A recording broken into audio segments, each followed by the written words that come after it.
The Inspector General of the Department of Justice announced today that the DOJ has opened an investigation into spying, possibly illegal spying, on American citizens by the federal government. Law professor Jonathan Turley will explain the legal implications of that brewing scandal in just a minute. But first, to Fox chief national correspondent Ed Henry, who's been following this all day for more details. Ed?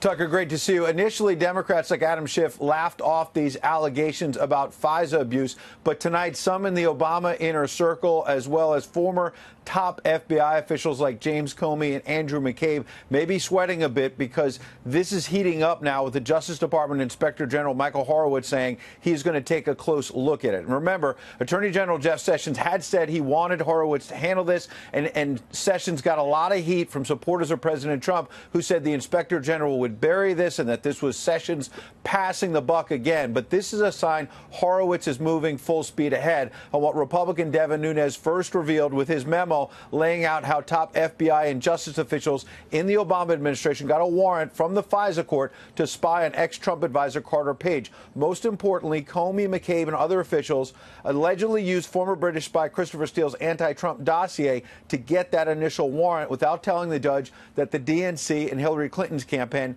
had paid for the dirt in that dossier. Now, Horowitz is already working on two other major reports, including Comey's conduct, FBI agent Peter Strzok's text messages, and McCabe's unauthorized leak to the media. We should note that just this very week, there have also been criminal charges filed in Minnesota in a separate case involving a former FBI agent who allegedly leaked classified sensitive information. And so the bottom line is this is also part of Jeff Sessions' crackdown on the leaking of sensitive information. A big development tonight, Tucker. It sure is. Ed Henry, thanks for that. Good to see you. Jonathan Turley is a law professor at George Washington University Law School in Washington. He joins us tonight. Professor, thanks for coming on. Thank you. So it's the gravest of all charges, the federal government potentially spying illegally on American citizens. Why only now is the IG looking into this? Well, you know, there's been an interesting phenomenon here. A lot of people who have rightfully criticized those that want to shut down the special counsel investigation. Right. But those same people often belittle these allegations about what happened in this secret court. And it's a dangerous combination to have a secret court that is based on a standard lower than the Fourth Amendment, that is totally secret and insulated from public review, if that court is also used for a political agenda. Now, we don't know if that's true, but we have worrisome facts that should be looked at. And so what I think is missing in Washington is this sense of balance. Both sides should be investigated. These are troubling issues that are raised by both the Republicans and the Democrats. What happened today is that we're going to be guaranteed that there will be an independent investigation, and Horowitz is the perfect guy to do it. I mean, he knows the DOJ. He's very well respected. And I think that what we're going to learn from this process could help us in the future. What will he be looking at?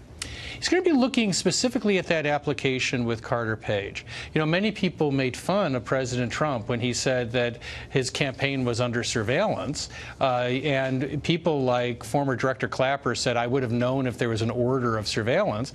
Well, it turns out there were multiple orders of surveillance, not just the first one. Can you stop right there? Clapper said that, mocked the idea. Clapper's been caught lying to the public before. Is there any way to read this other than as dishonesty? Well, I don't know what Clapper was thinking of, but what we do know is that there was not just one, but a renewal of these orders. That's a very serious question to look at when you have someone who's associated with the opposing party's campaign for president. Now, a judge did look at this and did say that it warranted a renewal. But that application, while it said that one of these sources was political in nature, didn't reveal everything that the FBI knew about the dossier, that it was funded by the Clinton campaign, that it found that much of the dossier was not corroborated, that there were serious questions about the motivation, and the fact that Steele himself tried to shop this to the media and had told a justice official that he really didn't like Trump and wanted to do everything he could that he wouldn't be president. Those are material facts. Now, does that mean that the court became an adjunct of the DNC or was caught up in a political agenda? We don't know. But the point is that the American people have a right to know